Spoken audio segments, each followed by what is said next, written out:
The Penguins losing, that's disappointing. That's disappointing with that town as a division champion to lose early on in the playoffs. But the Pirates losing is something you expect, and it happened again tonight. The Pittsburgh Pirates lose 4-3 to the Chicago Cubs. Another one in a row for the Pirates. And again, you can't be disappointed in the Pirates losing, though, if you had proper expectations entering this season and even held those that first month of the year when they were kind of playing above themselves and actually were above 500 at one point. This team has come back down to earth, now 18-29 on the year. This year was not about winning. This year was not about trying for a pennant. Really, yeah, it sucks they don't spend any money, and they didn't this year, but this year wasn't about the spending of the money. This is the one year you shouldn't have wanted them to spend, because it is that first step in yet another rebuild that I'm sure many of you are used to. Again, though, 4-3 losers on this night. This is another edition of Pirates Postgame here of Pittsburgh Postgame on Pittsburgh Sports Live. I'm your host, as always, Mike Asti. If you want to chat along, you certainly can do so. I'll talk to you. I'll answer some questions. Otherwise, I'm just going to kind of give my thoughts on this game and maybe some thoughts on the Pirates recently overall. And I've certainly touched on this on some recent post-game shows, but they've been spotty here with the Penguins, of course, in the postseason. And no reason to pump one up when the Penguins have a post-game show. But some topics that I think aren't getting enough discussion just for how weird they are. And I understand why they wouldn't here in the market, but kind of odd even nationally to discuss in terms of it's a bad baseball team, but with some good players, having some good years. I know, kind of sounds pretty odd. I will also give you some thoughts on some good things I saw in this game. And again, it's not about winning or losing this game, but things I liked in this game the Pirates are now doing moving forward, again, a part of the rebuild and evaluating individual players moving forward the rest of this year. Because again, it was fool's gold earlier in the year when they're at 13-12 and actually playing average baseball. This is reality. They are a bad team. They are not going to win 70 games. They're going to be in the 60s. They're lucky to be there. They might still lose 100 games. And if they don't, it's late 90s, 95 at the best. Nothing to have a parade over. But yet, there are some things I liked in this game, and that might also be weird to say with how bad this team has played recently, yet another loss in a row. Once again, Mike Asti, PSL, hit that subscribe button. That'll help us get all of our content to you, whether it is post-game shows after Pirate games, post-game shows after Penguin games in the playoffs, just in general, or after Steeler games. Mic'd up, Mike Vukovic and I, with our morning show here on Pittsburgh Sports Live, PSN, and all throughout the now family of networks, wherever it will apply. Everything else we do here at the network, and of course, right now, Steelers OTAs, so tons of Steelers content and Steeler videos that really, I will say, honestly, drive our subscribers and drive the revenue here on the channel. Those certainly do well, so we're already figuring you're liking those, but if not, head over there to those parts of the channel. One thing I liked, and it got to be the headline, despite him not getting the win, despite the team not winning, it is a young starter getting the bump in this game. And Cody Ponce, going 5 innings, getting the nod, only his 6th appearance of the year, certainly a young, inexperienced pitcher.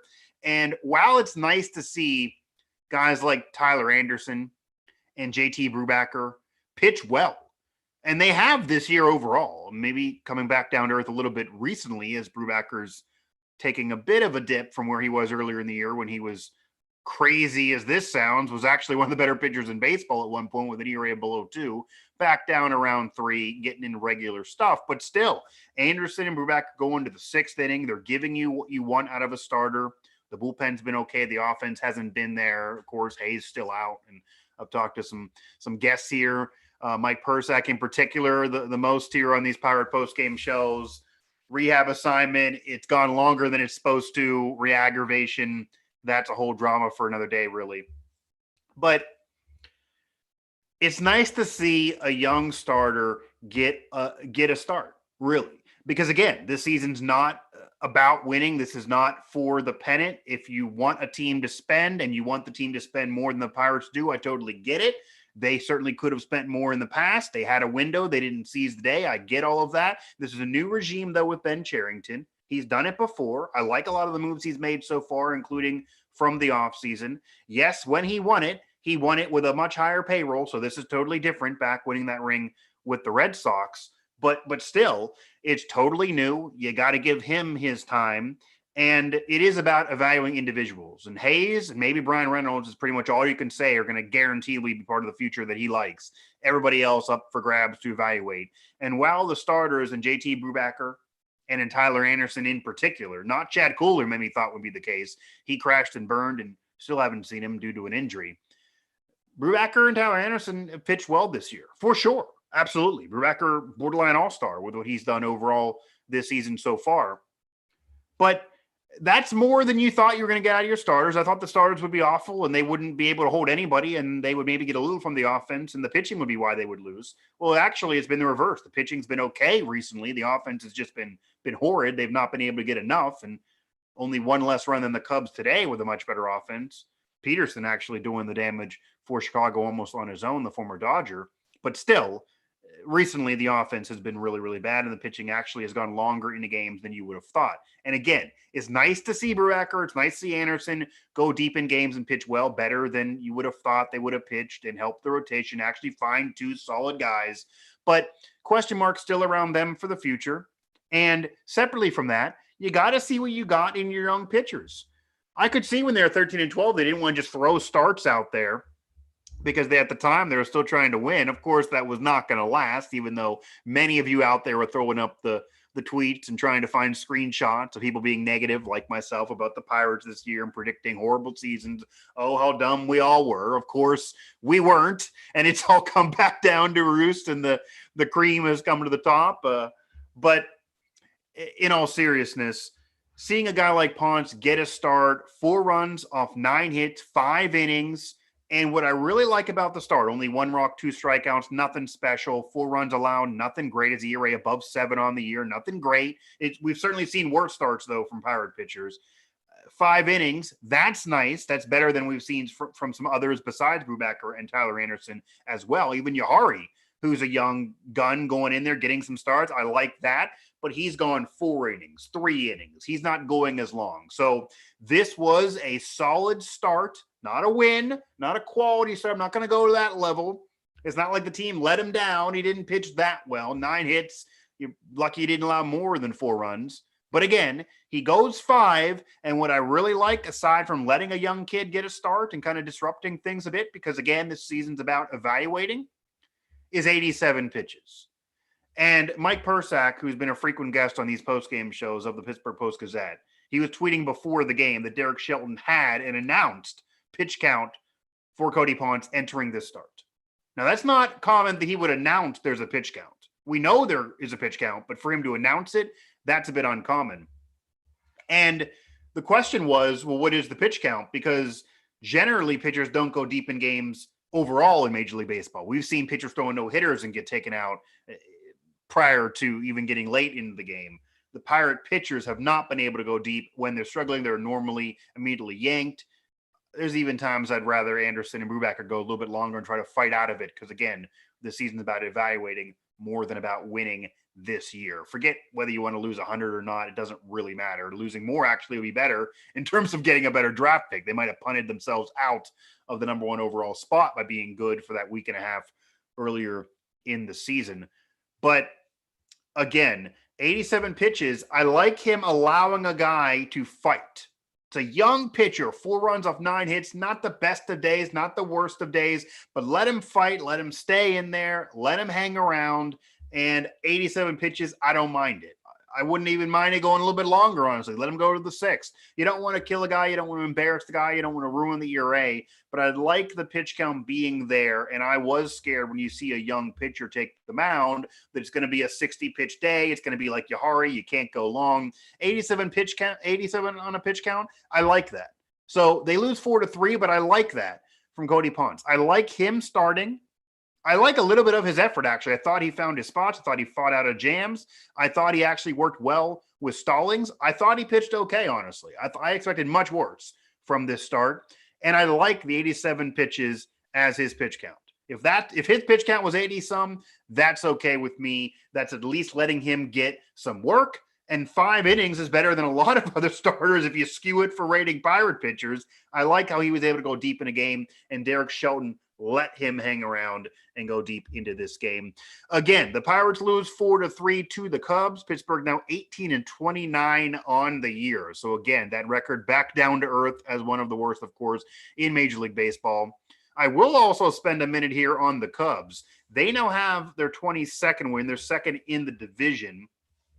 Hayward, Chris Bryant, Peterson now. Peterson's actually been a great piece for this team this year. I think many thought that was just kind of a throwaway, needed to find somewhere. The Cubs are going to be in flux this year, trade a lot of pieces in the middle of the season, starting a new era, and it's just everything new. It kind of doesn't feel like the Cubs team, even close to the Cubs team that won the World Series back in 2016.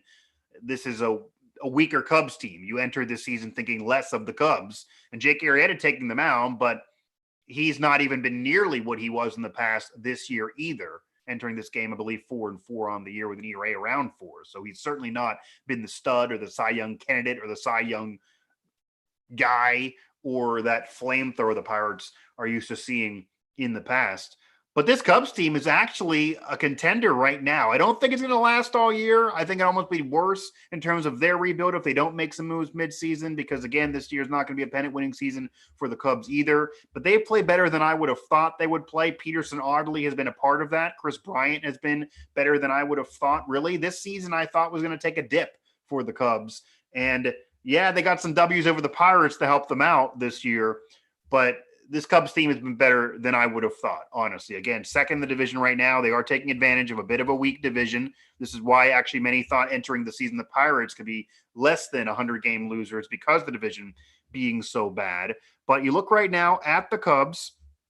So, yeah, 25-22, only one game back behind the Cardinals. And this Cubs team, despite several of their individuals not having the best of seasons, I guess you could say, this is a team that when you look at Rizzo, you look at Bryant, I mean, again, so Bryant right now, 10 home runs on the year. That's certainly nothing to sneeze at. Ohtani, 13, 14 when he was leading Major League Baseball a few days ago. So Bryant, again, has been that player that's now kind of having to carry a team, be that MVP guy more than just fitting in and being good on a loaded team. Peterson going from role player to being asked to do a little bit more here. Rizzo, still the team leader.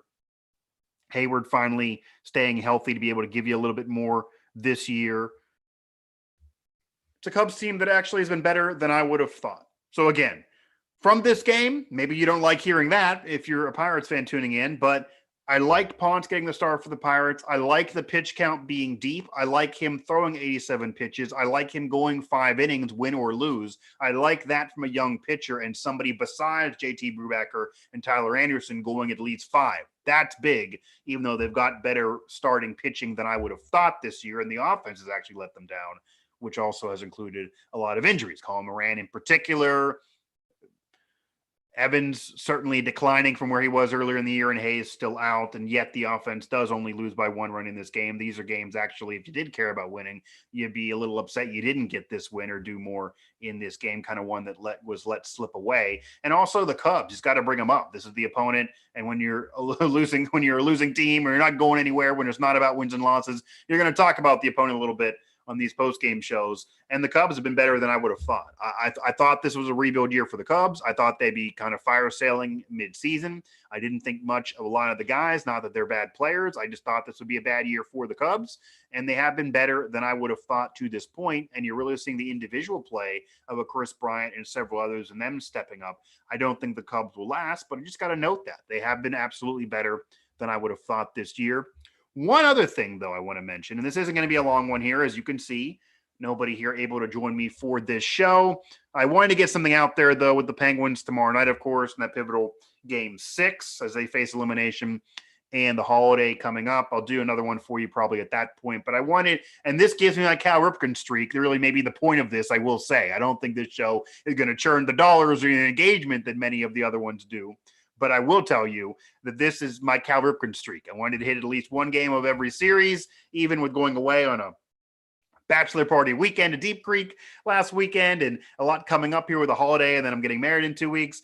I will tell you, I still plan on hitting at least one, so maybe this Cal Ripken streak can continue because of that. So this gives me that opportunity if I don't slide one in that middle day of what could be Game 7 for the Penguins and Isles. Again, the Pirates lose 4-3 in this game. Talked what I liked out of the young starter. Talked what I liked actually out of the Cubs. Not necessarily what I liked, but them being better than advertised, better than I would have thought. So made my prediction being wrong. And then one other thing I do got to note here. Well, two more things. Number one, I liked Jacob Stallings hitting cleanup. Now, I want to preface this by saying I don't want Jacob Stallings to be the cleanup hitter permanently. I don't think he would be a good cleanup hitter for you permanently. If he is hitting cleanup for you next year, the year after that, and doing it for most of the season, you have a bad offense. That's not good. This team does have a bad offense, though. But I don't mind him hitting cleanup right now with Carl Moran being injured, and he would be somebody that would hit there if Stallings was in this lineup and Moran was healthy. Bryant Hayes, I don't think he necessarily hits the 4 spot. I wouldn't put him at the 4, maybe 3, 2, 5 would even be better for Bryant Hayes when he's back in there at the hot corner, whenever that may be. But right now, as this lineup stands, you look at this lineup as it is now, you're not going to touch Frazier. Okay, you're not going to touch Frazier. He's hitting 335 on the year. That's what I said it. He's hitting 335 on the year. Is that not insane? This will also segue to what I'll talk here to close the show. Brian Reynolds hitting 291, 0-4 on this game, but he's had a solid year, more of a throwback to 2 years ago than it was last year where he mightily struggled. Stallings, Polanco, Gonzalez there. So, yeah, you have Gamble there in the middle. I don't know if that's a great spot there. One more Defoe in the middle there too. I don't mind Stallings hitting 3 or 4. I don't. And it's not because, again, that's not a good lineup. If your catcher, who's Jacob Stallings, who if he hits 250, that's phenomenal. And he's been very underrated for 2 years. He's actually drove a run in this game. He's had a solid year for what you expect out of him at that position. But you're rewarding a guy for playing well. That's what's going on there. And you have nothing else. So why just say he's a catcher, he's 250 at best, throw him down there 7 or 8 and let screw it. No. If he's the best option right now, I have no problem bumping him up there in the order and giving him some RBI chances. He actually delivered in this game. It could help his maturation process. He's somebody with as little money as he's making that he should be part of this future too. I think they found their starting catcher. He's been able to improve that last name in the city of Pittsburgh, for those who know what Stallings means in Pittsburgh, the former Pitt basketball coach. So I like him hitting there. I actually like him in the 3-4 spot with this lineup, which is a bad lineup, but I'd rather see him do it than Polanco. I'd rather see him do it than even Will Craig and Cole Tucker. And I know Will Craig, maybe you expect more and he's in there at first base, but I've seen enough. I don't love him. Cole Tucker, I've seen it before. His girlfriend's more famous than him. His girlfriend's the success story. Vanessa Hudgens is who maybe you want to watch for to see if she gets there in the stands more than seeing Cole Tucker play. I don't believe in Cole Tucker for the future.